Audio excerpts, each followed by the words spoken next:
Така, деца, здравейте, сядайте. Кажете ми само кои са отсъстващите. 3 човека са. Добре, ще ги напиша. Сега, след като сте дали учебниците, какво да, кажи ти? Искаш да си ходиш?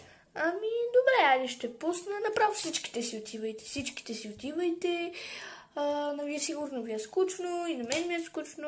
За какво да стърчиш тук 6 часа? Хайде, отивайте си. И аз си отивам. Хайде.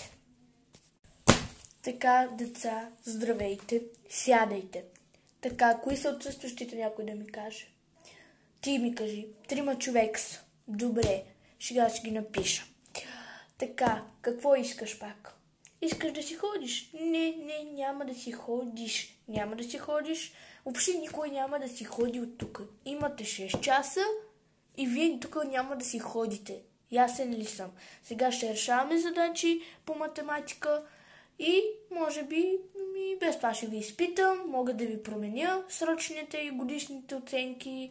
И така, да отварите си тетрадките, не ми викайте защото и аз мога да викам когато получите двойка.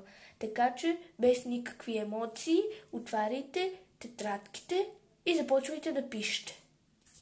Така, да, кажи. Какво?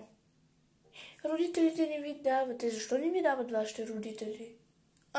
Не ви пускат. Как тогава да го направим? Добре.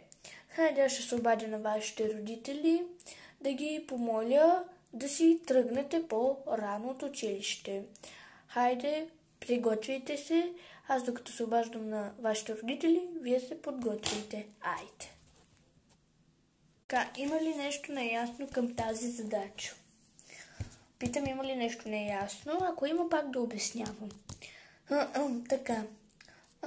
Какво искаш? Да си ходиш никъде, нали? Колко пъти да ви казвам, деца, няма от тук да мръднете 6 часа.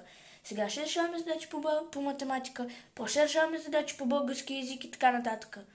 Без никакви емоции. Ясен ли съм?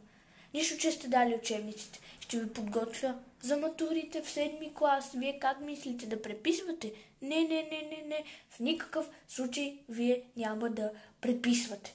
Ще ви подготвя за 7 клас и така. Защото няма да ви дам да преписвате.